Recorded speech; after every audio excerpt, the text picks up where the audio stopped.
Hello everyone, स्वागत है आप सभी का बेसिक इलेक्ट्रिकल इंजीनियरिंग के ऑनलाइन लेक्चर सीरीज़ में।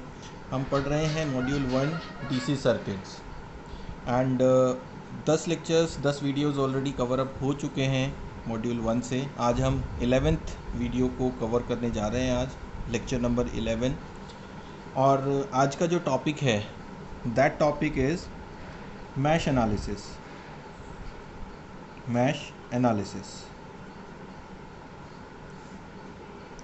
ठीक है, आई होप कि लास्ट लेक्चर में जो हमने नेटवर्क टोपोलॉजी और उसके पहले जो हमने पढ़ा था केवीएल केसीएल, वो सारी चीज़ें अच्छे से क्लियर हो गई होंगी कि किस तरह से हम वो लॉज को और नेटवर्क टोपोलॉजीज़ में टर्म्स को किस तरह डिफ़ाइन करते हैं, मैश क्या होता है, ये सारी चीज़ें कवर अप हो चुकी हैं।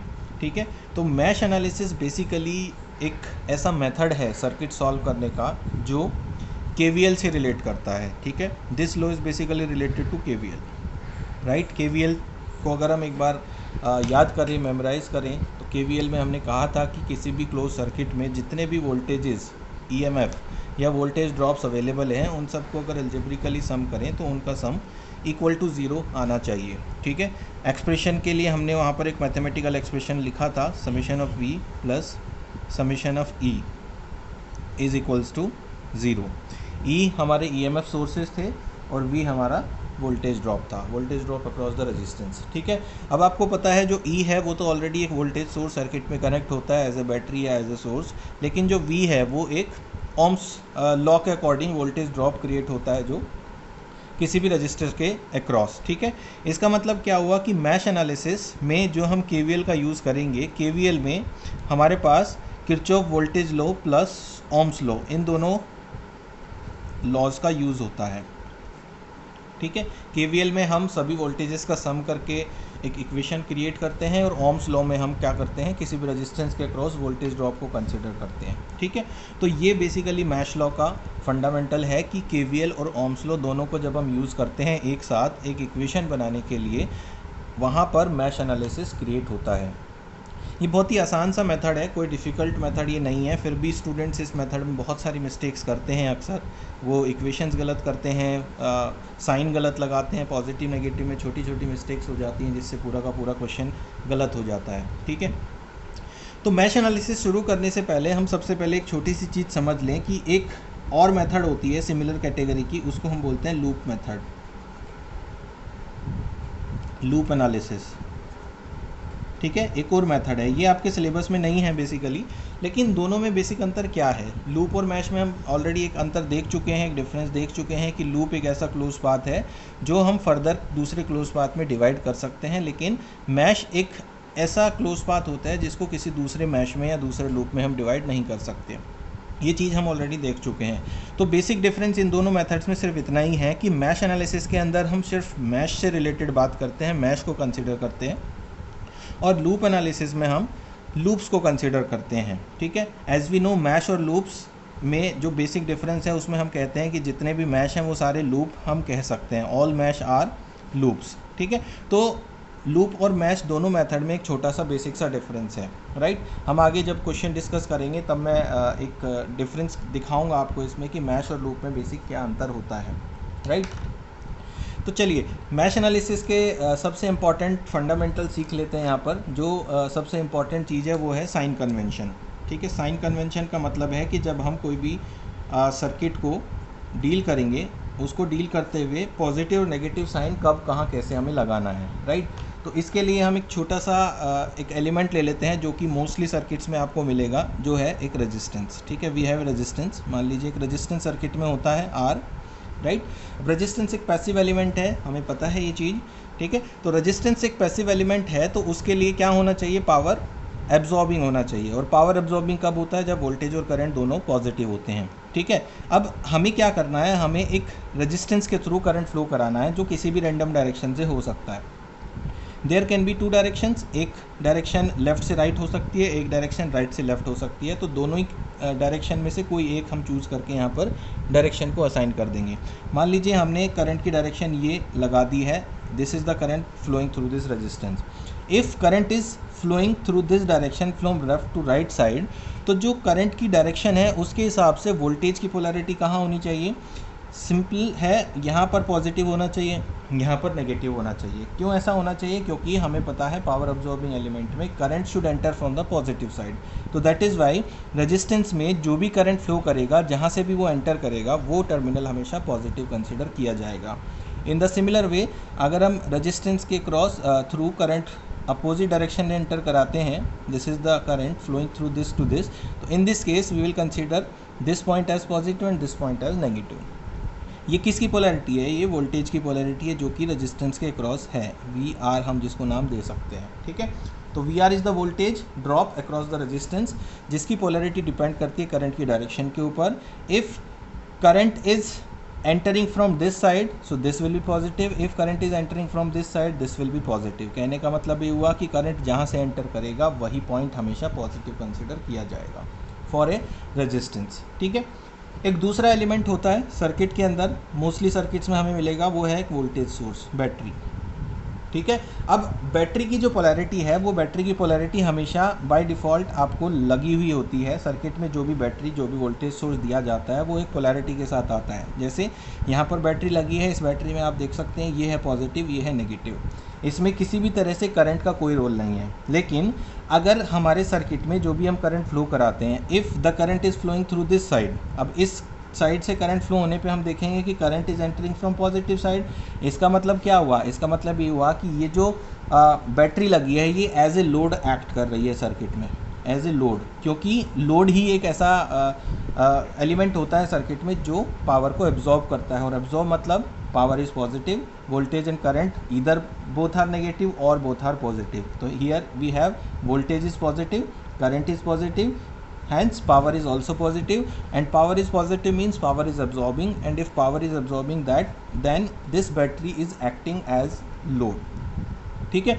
वहीं अगर हम इसी बैटरी से करंट को अपोजिट साइड से फ्लो कराएं, ठीक है, ये नेगेटिव ये पॉजिटिव, सेम पोलैरिटी अभी भी हमें पता है, वही सेम पोलैरिटी है, लेकिन आप देखेंगे कि करंट जो है वो नेगेटिव साइड से एंटर कर रहा है यहाँ पे, और नेगेटिव साइड से करंट एंटर करने का मतलब है voltage is negative, current is positive, means power is negative, and if power is negative that means power is being supplied, and power supply कौन करेगा? वो करेगा सोर्स। तो ये एज ए सोर्स अभी एक्ट कर रहा है, ठीक है।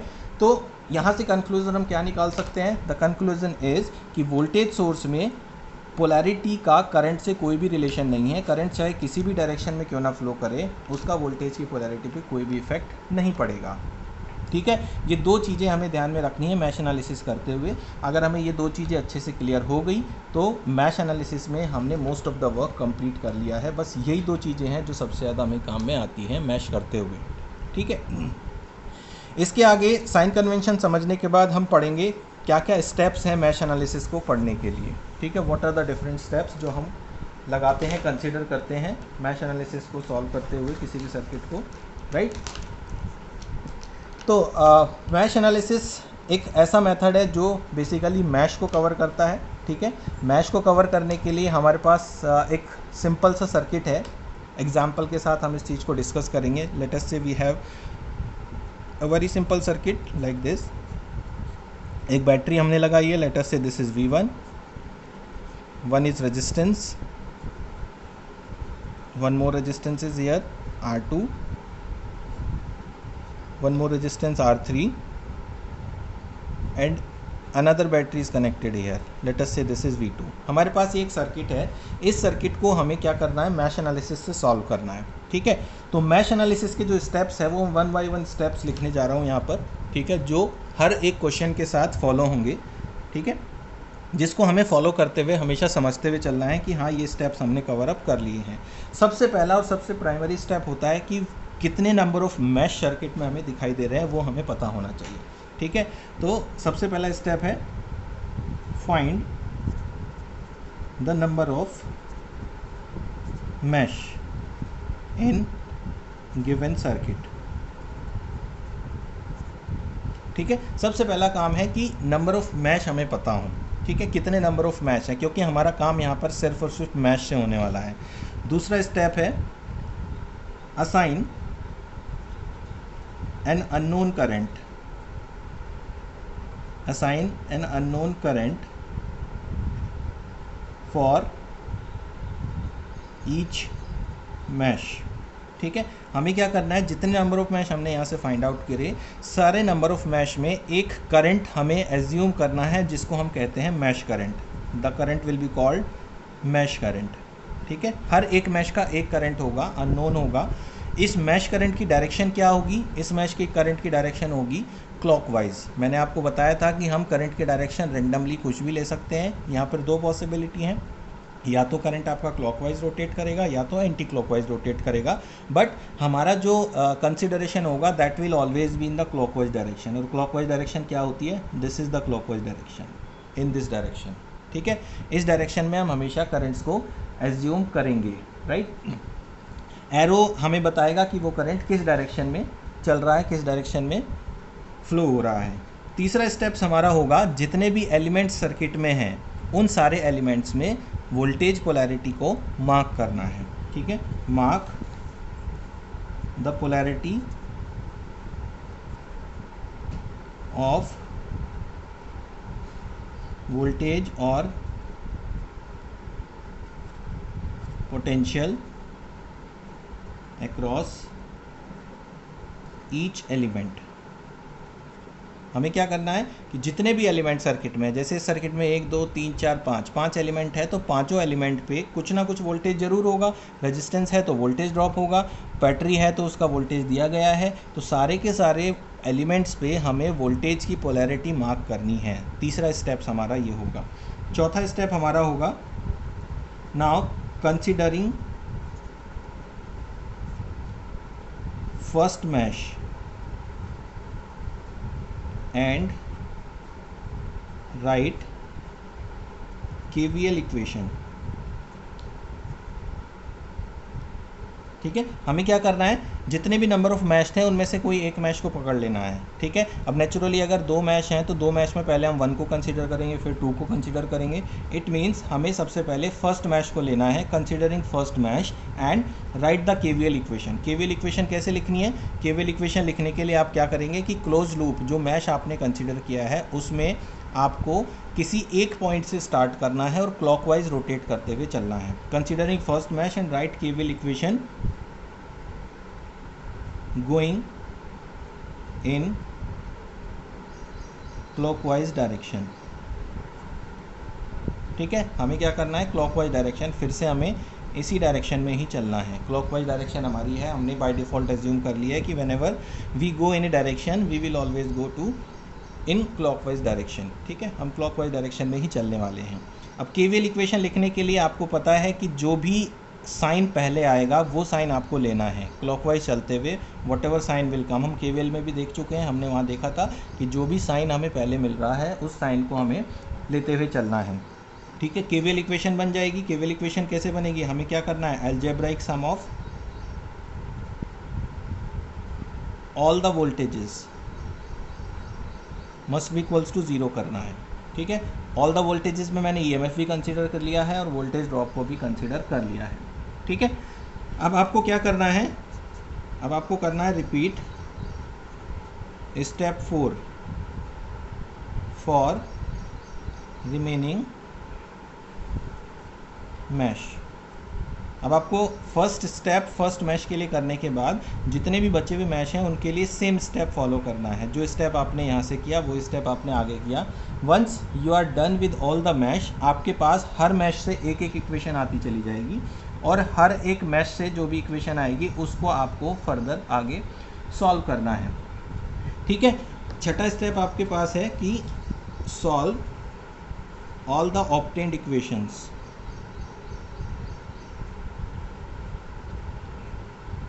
For mash currents. आपको क्या करना है, जो एक इक्वेशन आपको फर्स्ट मैश से मिली, दूसरी इक्वेशन आपको सेकंड मैश से मिली, इसी तरह से जितने भी नंबर ऑफ मैश थे उतनी इक्वेशन आपको मिलती चली जाएंगी। फाइनली जब आप सारे मैश की इक्वेशंस लिख लेंगे, आप उन इक्वेशंस को सॉल्व करेंगे फॉर द मैश करंट्स, जो अननोन करंट्स आपने एज्यूम किए हुए हैं। ठीक है, फाइनली आपके पास जब आप इक्वेशन सॉल्व कर लेंगे, आपके पास I1 I2 या जो भी करंट्स आपने माने हुए हैं उन सब की वैल्यू आ जाएगी। अब मान लीजिए कि किसी भी करंट की वैल्यू नेगेटिव आई है, ऐसा हो सकता है, पॉसिबल है कि जब हम इक्वेशंस को सॉल्व करेंगे तो हमारे करंट की वैल्यू पॉजिटिव भी आ सकती है और नेगेटिव भी आ सकती है। और अगर करंट की वैल्यू नेगेटिव आती है तो उसका सिंपल मीनिंग हमें पता है। उसका मीनिंग क्या होता है? उसका मीनिंग होता है कि अगर कोई करंट की वैल्यू नेगेटिव आ रही है उस डायरेक्शन में जो हमने एज्यूम कर रखी है क्लॉकवाइज, तो मतलब ये हुआ कि वो करंट एंटी क्लॉकवाइज डायरेक्शन में रोटेट हो रहा है पॉजिटिव मैग्नीट्यूड के साथ। ठीक है, उसका सिंपली मीनिंग इतना ही है। ठीक है, अब हम वन बाय वन इन सारे स्टेप्स को इस सर्किट के लिए अप्लाई करेंगे। अप्लाई करने की प्रोसीजर क्या है? आपको क्या करना है, सबसे पहले आइडेंटिफाई करना है कि मैश कितने हैं। मैश आइडेंटिफाई करने के लिए मैंने आपको बताया था जितने सेक्शंस सर्किट में आपको दिखाई दे रहे हैं उतने मैश सर्किट में अवेलेबल हैं। जब आप मैश आइडेंटिफाई करते हो तो आपको सिंपली लिख देना चाहिए यहाँ पर मैश 1, मैश 2। इससे हमें क्लियर हो गया कि हमारे पास एक M1 है, एक M2 है, मैश 1 है और मैश 2 है। Assign an unknown currents for each mesh. हर एक मैश के लिए हमें एक अननोन करंट को सर्कुलेट करना है क्लॉकवाइज डायरेक्शन में। हमने क्या किया, मैश 1 में एक करंट सर्कुलेट किया जिसको नाम दिया हमने I1। मैश 2 में हमने एक दूसरा करंट सर्कुलेट किया जिसको नाम दिया हमने I2। I1 I2 दो करंट्स दोनों मैश के लिए, एक मैश का एक करंट, दूसरे मैश का दूसरा करंट। सो दो मैश थे तो दो ही अननोन होंगे, एक I1 होगा और एक I2 होगा। अब आप एक चीज़ ध्यान रखिए कि अगर दो अननोन के लिए हम कोई चीज़ सॉल्व करने जा रहे हैं तो कितने नंबर ऑफ़ इक्वेशंस होनी चाहिए। अगर दो ही अननोन है तो इक्वेशन भी हमारी दो ही होनी चाहिए, एक मैश 1 की इक्वेशन बनेगी और दूसरी मैश 2 की इक्वेशन बनेगी। कभी भी जितने नंबर ऑफ़ अननोन्स हैं उससे ज़्यादा इक्वेशंस हमारी नहीं बननी चाहिए। ये हमें हमेशा ध्यान रखना है कि जितने अननोन्स के लिए हम उस क्वेश्चन को सॉल्व करने जा रहे हैं उतने ही नंबर ऑफ़ इक्वेशंस हमारे पास हों, उससे ज़्यादा इक्वेशंस हमारे पास कभी भी नहीं हो सकती। ये सिंपल का मैथमेटिक्स रूल है, सिंपल सा, जिसमें आप इक्वेशंस को सॉल्व करते हैं। तीसरा है mark the polarity of voltage and potential across each element. ठीक है, हर एलिमेंट के अक्रॉस हमें क्या करना है, पोलैरिटी मार्क करनी है। कैसे करेंगे पोलैरिटी मार्क? सबसे पहला हमारा पोलैरिटी मार्क करने का प्रोसीजर स्टार्ट होगा वोल्टेज सोर्स से, जो बैटरी वोल्टेज सोर्स सर्किट में दिया है, क्योंकि वो करंट से उसका कोई रिलेशन नहीं है, it is completely independent. So voltage V1 का पॉजिटिव हमें ऊपर दे रखा है तो ऊपर हमने मार्क कर दिया, नीचे नेगेटिव। इधर ऊपर नेगेटिव दे रखा है, नीचे पॉजिटिव दे रखा है, तो हमने बिना किसी डाउट के, बिना किसी प्रॉब्लम के दोनों वोल्टेजेस का पोलैरिटी मार्क कर दिया है इस तरह से। Now coming to resistances. Resistance में हमने बताया रेजिस्टेंस एक पैसिव एलिमेंट है और पैसिव एलिमेंट्स की कंडीशन है कि पावर पॉजिटिव ही होना चाहिए। तो इन दिस केस जो I1 करंट है वो I1 करंट क्लॉकवाइज फ्लो हो रहा है, मतलब यहाँ से नीचे को आएगा, इधर से लेफ़्ट को जाएगा, नीचे से फिर ऊपर जाएगा, फिर यहाँ से राइट को जाएगा। तो ये I1 करंट इस डायरेक्शन में जा रहा है और इस डायरेक्शन में अगर I1 है तो पॉजिटिव भी हमारा यहाँ होना चाहिए। ठीक है, क्लियर है ये चीज़? तो ये हमारा हो गया polarity of the voltage drop across this resistance R1। Similarly for R3 में आप I2 करंट को देखेंगे, क्योंकि इस मैश का करंट है I2। यहाँ आप देखेंगे जो I2 करंट है वो यहाँ से लेफ़्ट से राइट को जा रहा है, फिर ऊपर से नीचे आएगा, फिर इधर जाएगा, फिर ऊपर जाएगा। तो here this is your current I2, so this has to be positive, this is negative. ठीक है, ये काम हो गया।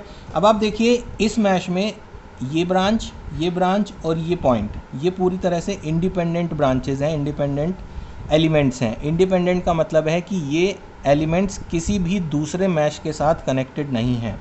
जैसे R2 को आप देखते हैं, R2 आपका दोनों मैश के बीच में आया हुआ है, तो ये इंडिपेंडेंट नहीं रह जाता। क्यों नहीं रह जाता? क्योंकि इस R2 ब्रांच से दो करंट फ्लो होंगे, एक करंट मैश 1 से आएगा, दूसरा करंट मैश 2 से आएगा। आप देखेंगे मैश 1 से जो करंट आएगा वो नीचे को जा रहा है I1, और मैश 2 से I2 करंट आएगा जो कि ऊपर को जाएगा I2। ठीक है, दो करंट आएंगे, दैट इज़ वाई इसके अलावा जितने भी ब्रांचेज, जितने भी एलिमेंट सर्किट में हैं, सभी में एक सिंगल करंट है जो कि I1 है, जो यहाँ से स्टार्ट कर रहा है फ्लो होना, ऐसे जा रहा है, फिर ऐसे जा रहा है, फिर ऐसे जा रहा है। This is I1 and I1। यहाँ आप देखेंगे I2 करंट है जो यहाँ से I2, फिर इधर नीचे जाएगा I2, फिर इधर जाएगा I2। लेकिन बीच वाली ब्रांच में R2 में एक साथ दो करंट्स हैं, एक है I1, दूसरा है I2, दोनों करंट आएंगे। अब उन दोनों को हमें कैसे ट्रीट करना है, क्या इसका पर्पज़ है, क्या इसका मतलब है? अब देखिए हमारा जो रेजिस्टेंस है R2, उसमें एक करंट ऊपर से आ रहा है I1, दूसरा करंट नीचे से आ रहा है I2। हमें क्या करना है, किसी भी एक करंट की डायरेक्शन चेंज करनी पड़ेगी दूसरे करंट के हिसाब से। मान लेते हैं कि I2 करंट की डायरेक्शन भी डाउनवर्ड ही है। अगर I2 करंट डाउनवर्ड डायरेक्शन में जाएगा तो उसका पोलैरिटी, उसका जो मैग्नीट्यूड है वो कितना हो जाएगा, in downward direction this would become minus of I2। ठीक है, अब R2 रेजिस्टेंस जो था उसमें दो करंट हो गए, दोनों सेम डायरेक्शन में हो गए।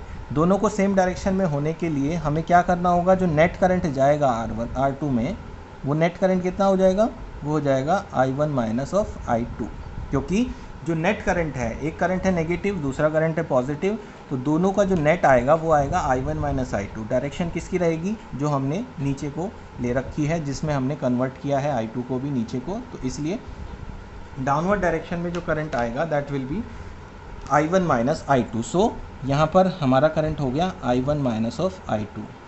ठीक है, अब करंट की डायरेक्शन हमें पता चल गई R2 में करंट की डायरेक्शन पता चलते ही हम यहाँ पर पोलैरिटी ऑफ वोल्टेज मार्क कर सकते हैं। जहाँ से एंटर हुआ वो पॉजिटिव, जहाँ से लीव किया वो नेगेटिव हो गया। तो स्टेप नंबर 3 इज़ ओवर, जहाँ पर हमने सारे एलिमेंट्स की पोलैरिटी मार्क कर दी है। Considering first mesh, fourth point है, फर्स्ट मैश को कंसिडर करेंगे, write the KVL equation going in clockwise direction. हम क्या करेंगे, अब यहाँ पर लिखेंगे सॉल्व करने के लिए स्टेप 4 के लिए, फॉर मैश 1 के लिए लिखने जा रहे हैं, तो ऐसा हमें क्लियरली लिखना होगा, फॉर मैश 1 में हमें केवीएल इक्वेशन लिखनी है starting from any of the point and going in clockwise direction. हम शुरू कर देंगे यहाँ से, मान लीजिए यहाँ से शुरू किया, क्लॉकवाइज चले, हमें मिला प्लस। ठीक है, सबसे पहले हमें मिला प्लस, तो प्लस R1 है, रेजिस्टेंस है, रेजिस्टेंस के अक्रॉस वोल्टेज चाहिए। ध्यान रखिए हम केवीएल की इक्वेशन लिख रहे हैं तो सारे वोल्टेज ही होने चाहिए, और रेजिस्टेंस के अक्रॉस जो वोल्टेज होता है वो V इक्वल्स टू IR के हेल्प से हम निकालते हैं। तो the voltage across this is I1 into R1, current is I1, resistance is R1, तो I1 इंटू R1। यहाँ आ जाते हैं, नीचे आएंगे क्लॉकवाइज चलते हुए, R2 रेजिस्टेंस है, पोलैरिटी हमें पॉजिटिव मिलेगी फिर से, तो plus, resistance is R2, current is I1 minus I2, तो इक्वेशन क्या बनेगी, I1 minus I2 is the current multiplied with R2। Ohm's law लगाया, V equals to IR, I है I1 माइनस I2, R है R2। Then further going through this direction, कुछ भी नहीं है, ऊपर चलेंगे हमें मिलेगा माइनस, तो माइनस ऑफ V1। उसके बाद वापस इसी पॉइंट पे आ गए, मतलब इक्वेशन ख़त्म हो गई। इक्वेशन ख़त्म होने के बाद आप लिखेंगे इक्वल्स टू 0। ये बन गई केवीएल की इक्वेशन, जिसमें ये एक वोल्टेज ड्रॉप है, ये एक वोल्टेज ड्रॉप है, ये एक ईएमएफ है। ठीक है, तो summation of E plus summation of V is equals to हो गया 0। इस इक्वेशन को थोड़ा सिंप्लीफाई करना होता है हमें, क्योंकि I1 और I2 के टर्म में हमें इक्वेशन चाहिए। फर्दर इसको अगर सॉल्व करेंगे तो क्या मिलेगा, I1 R1 plus I1 R2 minus I2 R2 is equals to V1, और R1 plus R2 into I1 minus I2 into R2 is equals to V1। This is our equation number 1। ये हमारी equation number 1 बन गई। ठीक है, ये हमें clearly दिखाना है कि ये इक्वेशन 1 है, क्योंकि एक बहुत इंपॉर्टेंट स्टेप है इस क्वेश्चन का, इस सर्किट का, जो हमने पहले मैश से निकाला था। नाउ सेम स्टेप हम करेंगे फॉर मैश 2, लिखेंगे फॉर मैश 2। मैश 2 के लिए लिखने जा रहे हैं, अगेन हमें स्टार्ट करना है इन 4 पॉइंट्स में से किसी एक पॉइंट से, and going in clockwise direction. मान लेते हैं यहाँ से शुरू किया, यहाँ से शुरू करते हुए क्लॉकवाइज चलेंगे। क्लॉकवाइज चलने में हमें सबसे पहले मिलेगा R3, जो कि एक रेजिस्टेंस है, उसके थ्रू उसके क्रॉस वोल्टेज ड्रॉप होगा, जिसकी पोलैरिटी हमें पॉजिटिव मिलेगी सबसे पहले, तो will write here plus R3 into I2 into R3, right. आगे बढ़ेंगे, नीचे आएंगे, हमें मिलेगा माइनस ऑफ दिस, वोल्टेज है तो माइनस ऑफ V2 हम लिख देंगे। इधर आएंगे, कुछ नहीं है, फिर ये रेजिस्टेंस को हमें फिर से लिखना होगा, क्योंकि ये एक मैश 2 का भी पार्ट है। तो मैश 2 के लिए जब हम नीचे से ऊपर जाएंगे तो इस बार आपको मिलेगा नेगेटिव, पॉजिटिव पहले वाले केस में मिला था, इस बार आपको मिलेगा नेगेटिव, तो आपको नेगेटिव ही लेना है। Minus of R2 into, current अभी भी वही है जो था, उसमें कोई चेंज नहीं है, I1 minus I2 is equals to 0। ये बन गई आपकी मैश 2 की इक्वेशन। इस इक्वेशन को आप फर्दर सिंप्लीफाई करेंगे, ठीक है, क्या आ जाएगा, I2 into R3 minus R2 into I1 plus R2 into I2 is equals to V2। Equation को I1 I2 के टर्म में बना लेते हैं, I1 को आगे ले आते हैं, ये हो गया minus of R2 into I1 plus I2 common ले लिया यहाँ से, R2 plus R3 is equals to V2। This is your equation number 2। अब फर्दर आपको इक्वेशन 1 और इक्वेशन 2, दो इक्वेशन है आपके पास। इस सर्किट में आपको V1, V2, R1, R2, R3 ये सब पता होंगे। इनको सबको इन इक्वेशंस में जब आप वैल्यूज़ को यूज़ करेंगे तो आपके पास अननोन सिर्फ I1 और I2 होंगे, जिनको आपको सॉल्व करना होगा। ठीक है, तो this is how we can apply mesh analysis for any circuit. ठीक है, ये एक सिंपल प्रोसीजर है कि किस तरह से हम मैश एनालिसिस को अप्लाई कर सकते हैं। बेसिकली ये बहुत आसान सा मेथड है, लेकिन फिर भी बहुत सारे लोग इसमें मिस्टेक करते हैं जब इसकी क्वेश्चंस लिखते हैं, क्योंकि क्वेश्चंस जो होते हैं, जो सर्किट्स होते हैं, वो कभी कभी थोड़े कॉम्प्लेक्स भी होते हैं और कभी कभी बहुत ईजी भी होते हैं, लेकिन फिर भी मैक्सिमम टाइम मिस्टेक्स होती हैं, जिन मिस्टेक्स को हमें ओवरकम करना है प्रैक्टिस करके। और इस लेक्चर में हमने जो पढ़ा है वो सिर्फ मेथड को, प्रोसीजर को समझा है कि किस तरह से हम मैश एनालिसिस को यूज़ कर सकते हैं किसी भी सर्किट में। उसके स्टेप्स हमने लिखे हैं जिनको हमें हमेशा ध्यान में रखते हुए ही क्वेश्चन को करना है। ठीक है, इस तरह से क्वेश्चन को करते हुए इक्वेशन बनानी है और फाइनली इक्वेशन बना के आंसर्स कैलकुलेट करने हैं। ठीक है, तो ये प्रोसीजर हम अभी समझेंगे, ये हमने समझ के इसको अब आगे प्रैक्टिस करेंगे। जो नेक्स्ट जो वीडियो हम बनाएंगे वो क्वेश्चंस के ऊपर ही बनाने वाले हैं। क्वेश्चंस ही उसमें हम डिस्कस करेंगे कि मैश से क्वेश्चंस प्रैक्टिस करने के लिए कुछ 2-4 क्वेश्चंस ज़रूर लेंगे, हम अच्छे क्वेश्चंस लेंगे जिसमें हम प्रैक्टिस करेंगे। ठीक है, तो इसको पढ़ के आप लोग सिर्फ मेथड को समझिए कि कैसे अप्लाई करना है। नेक्स्ट लेक्चर में हम पढ़ेंगे आगे कुछ क्वेश्चंस को। ठीक है, ओके, थैंक यू।